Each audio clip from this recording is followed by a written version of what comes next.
प्रदेश के अस्पतालों में डर के साए में प्रसूताएं, एक के बाद एक प्रसूता की मौत और सवाल सिस्टम पर, लेकिन असल वजह किसी की समझ से परे है। फिलहाल डॉक्टर निर्मला शर्मा जो वरिष्ठ स्त्री रोग विशेषज्ञ हैं, कोटा जेके हॉस्पिटल की सुप्रिटेंडेंट है, लंबा अनुभव है। मैम, इस अनुभव के जरिए पहुंच पाई वजह तक की, क्या वजह है, क्या कारण है? देखिए, हम ये कहें कि इस महिला की मृत्यु हो गई, वो प्रेग्नेंट थी। लेकिन आपके माध्यम से मैं सबको एक बात क्लियर करना चाहती हूँ कि हर प्रेगनेंसी हाई रिस्क होती है। कोई भी प्रेगनेंसी रिस्क के बिना नहीं है, क्योंकि एक जो महिला है वो एक बच्चे को जन्म देने वाली है। बॉडी की पूरी फिजियोलॉजी, एनाटॉमी, पैथोलॉजी सब चीज़ बदल जाती है। तो इस दौरान महिला में थोड़ा सा भी डाइट का, उसका मॉनिटरिंग बीपी का, उसका हीमोग्लोबिन का, कोई प्रोटीन की कमी, ये सब चीज़ें यदि हैं तो उसमें कोई भी चलती हुई प्रेगनेंसी भी आकर के डेथ में कन्वर्ट हो सकती है। इसलिए हमेशा ये ध्यान रखना है अपने को। इतनी सारी डेथ हुई हैं, किसी में भी ऐसा नहीं हुआ कि ये डॉक्टर बैठा है और उसने मरीज़ नहीं देखा, उसके कारण पेशेंट एक्सपायर हुई। हर जगह आप लोग भी गए, हम लोगों ने भी देखा, जांचें भी हुई, सब जगह डॉक्टर मिला, डॉक्टर ने भरपूर बचाने की कोशिश भी कर रहे हैं और उसके बाद दवाएं भी दे रहे हैं। सब कुछ देखते देखते उनके सामने पेशेंट सीरियस होते हैं। इसी बात में इसमें एक चीज़ मैं बताऊं, सीरियस पेशेंट होते हैं इसका मतलब उनके शरीर में पहले से ही कुछ हाई रिस्क चल रहा होता है, रिस्क फैक्टर चल रहा होता है, जो कि अंत में आकर के कुछ कमियों के कारण एग्जैजरेट हो जाता है और वह सब एफर्ट्स होने के बावजूद भी हम उनको नहीं बचा पाते हैं। ऐसा नहीं है कि मातृ मृत्यु दर इस साल बढ़ गई है। अभी पिछले 6 महीने के अंदर जेके लॉन में सिर्फ और सिर्फ 7 माताओं की डेथ हुई है। पिछले साल हम देखें तो पूरे साल में 20 माताओं की डेथ हुई थी। 20 माताएं, 18,000 डिलीवरी, यह एक बहुत नगण्य आंकड़ा है। और अभी तो सिर्फ 7 माताएं। देखो, डेथ बहुत अच्छी नहीं है, आंकड़े लगाने अच्छी बातें नहीं है, लेकिन आप देखें यह एक तो हमारा रिपोर्टिंग बहुत अच्छा है कि हम एक एक डेथ को रिकॉर्ड कर रहे हैं। अभी सड़क हादसों में कितनी मौत हैं, क्या इलाज मिला, क्या नहीं मिला, किसी को कुछ पता नहीं और कोई चिंता नहीं है, जबकि वो आंकड़े बहुत भयावह हैं। यहाँ पर बात एक सांस्कृतिक, हम देखें तो हमारा एनवायरनमेंट की होती है, यहाँ देखें तो एक सोसाइटी की ड्यूटी की होती है। इसीलिए हम सारे लोग चिंतित हैं इस चीज़ के लिए। एक पीहर पक्ष जुड़ा है, एक ससुराल पक्ष जुड़ा है, उसके सगे संबंधी जुड़े हैं कि खुशी का माहौल आएगा, बच्चे का जन्म होगा।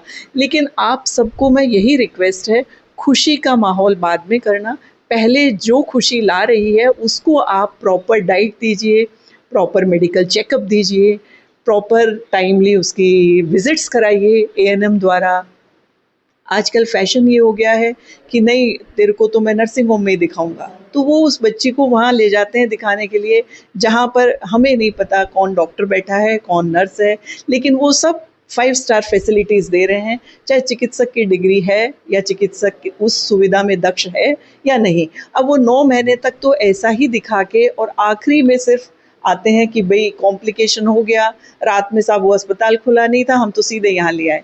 अब पूरा रिकॉर्ड उस डॉक्टर को नहीं पता, वो इमरजेंसी में देख रहा है उस पेशेंट को, उसको जो मरीज सामने दिख रहा है, उसकी जो मेंटेन कर सकता है, जिस तरह से वो इलाज कर सकता है, वो पूरी अपनी दक्षता से करता है। तो आपके माध्यम से सिर्फ यही बताऊंगी कि जिस प्रेग्नेंट मदर को अपन जहाँ रजिस्टर करवा रहे हैं, जहाँ अपन 9 महीने इलाज ले रहे हैं, अपन वहीं के डॉक्टर तक रिस्ट्रिक्ट रखें। जब तक कि वो डॉक्टर कह दे कि भाई नहीं, मैं नहीं देख पा रहा हूँ, तब हम उससे भी हम क्लैरिटी लेते हैं कि आप पहले, आपको समझ नहीं आया था, पहले बीपी हाई था, तो पहले आप क्यों नहीं भेजा इसको 9 महीने तक?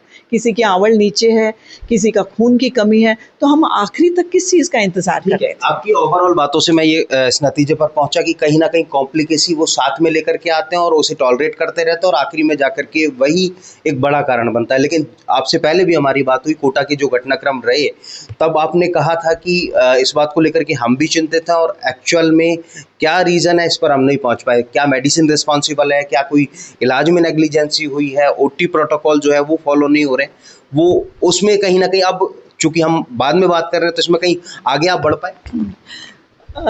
हम उस समय भी सही थे, उस समय भी हम सिर्फ और सिर्फ कि वो जो डेथ है वो कोटा हुई थी, तो हम ये चिंतित थे कि हमारे में क्या कमी रह गई, लेकिन वो ये कारण नहीं थे। हम SOPs पे काम करते हैं, स्टैंडर्ड ऑपरेशनल प्रोटोकॉल्स बने हुए हैं। OT में हमारे जेकेलॉन हॉस्पिटल में कोई इन्फेक्शन नहीं था।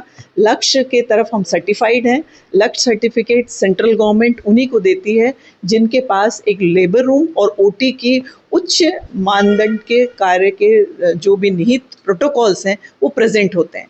हम भी उसी के तहत कार्य कर रहे थे और उसमें कार्य करते करते जो महिलाएं आज हमारे बीच नहीं रहेंगी, उनका BP बढ़ा हुआ था। और BP जब बढ़ता है तो वो पहले ही 2 महीने पहले से ही महिलाओं की किडनी पे भी असर करता है, लिवर पे भी असर करता है और वो अंत में यहाँ आके प्रेसिपिटेट होता है। हम सिर्फ माताओं को बचाने में लगे रहे, अंदर पूरे ऑर्गन्स उनके ऑलरेडी डैमेज हो चुके थे, ऐसे कगार पे थे जैसे मल्टी ऑर्गन फेलियर होता है। अब ड्रग्स की हम बात लें तो हम तो उस समय खुद ही चिंतित थे कि भाई ये हुआ क्या है। वेरियस जांच कमेटी आई, हमारे यहाँ किसी भी तरह की उनको कुछ भी चीज़ें नहीं मिली। जांच कमेटी ने जो जांचें करी उसमें ये आया कि भाई डॉक्टर भी बराबर देख रहा है क्योंकि उसके पूरी नोटिंग्स है, मॉनिटरिंग है, हर चीज़ है। अंतिम जवाब ये लूंगा मैम। तो फिर जब आपने ये सारी चीजें बताई हैं तो वन वर्ड में, बहुत लंबा ऐसे नहीं, क्या अवेयरनेस रखी जाए ताकि ये जो हालात हैं वो और सुधर जाएं, या फिर ये ऐसी सिचुएशन हमें फेस नहीं करनी पड़ेगी किसी और प्रसूता की मौत? बहुत अच्छा प्रश्न किया आपने। सिंपल सी चीज़ है, हर प्रसूता को एक्स्ट्रा केयर मिलनी चाहिए, उसके घर से, उसके परिवार से, उस सोसाइटी से, गली से, मोहल्ले से, वहाँ के जनप्रतिनिधियों से, और उसके बाद वो जहाँ पर भी अपना ANM के पास रजिस्ट्रेशन कराती है, इन सब 3-4 चीज़ों में स्ट्रिक्ट मॉनिटरिंग हो जाए। PSC पे पहुँचे। जब तक डॉक्टरों को भी मैं यही कहती हूँ, चाहे बहुत पढ़ा लिखा डॉक्टर नहीं है, सिंपल MBBS है, BAMS है, मरीज़ को खून की कमी ना हो ये मालूम पड़ जाता है। हीमोग्लोबिन बहुत छोटा सा टेस्ट है। दूसरी, ये समय समय पर, ऐसा नहीं आज टेस्ट कर लिया, आज वो प्रेग्नेंट है और फिर सीधे 9 महीने पे आएगी, नहीं, हर महीने जांच होनी है। 7वें महीने के बाद में तो हर 15 दिन से जांच करनी है। एक BP देखना है उसका, वो बहुत ज़रूरी चीज़ है। ये 2 चीज़ें अपन, दूसरा उसका न्यूट्रिशन कैसा है, ये 3 चीज़ मेंटेन हो जाएं। सबको टिटनस इंजेक्शन लगा है कि नहीं, इसके बाद में तो कुछ भी गलत हो ही नहीं सकता, क्योंकि ये तीनों में कहीं गड़बड़ आती है तो वो अपने से ऊंचे डॉक्टर को दिखाएगा, ऊंचे अस्पताल में जाएगा। लेकिन ये अवेयरनेस करवाना ये हमारा फ़र्ज़ है, क्योंकि आंगनवाड़ी कार्यकर्ता को है, मैं ये रिक्वेस्ट करती हूँ कि वो शुरू में तो 3 विज़िट दे देती हैं, लेकिन वो आखिरी के महीने में उसका ध्यान नहीं रखती, और ध्यान रखती भी हैं तो वो मरीज़ के साथ डिलीवरी पॉइंट तक नहीं आ रही हैं। तो हमने यही संदेश दिया है कि ANM हमारी बैकबोन है, वो घर घर जानती है कि कितनी की डिलीवरी हो रही है। तो अवेयर हमें खुद को रहना होगा, परिवार को रहना होगा, और इन सब के साथ में ये तमाम चीज़ें जो मैम ने बताई उनको फॉलो करना होगा। निश्चित तौर पर जो कॉम्प्लिकेसी होती है उस स्टेज तक हम ना पहुँचे, अगर पहले से हम अवेयर रहेंगे तो निश्चित तौर पर इस तरह की सिचुएशन नहीं होगी, और हम प्रसूताओं की जो फिलहाल मौत हो रही है उसमें रोक लगा पाएंगे या उसमें बहुत कमी ला पाएंगे। हिमांशु मित्तल, News 18 कोटा।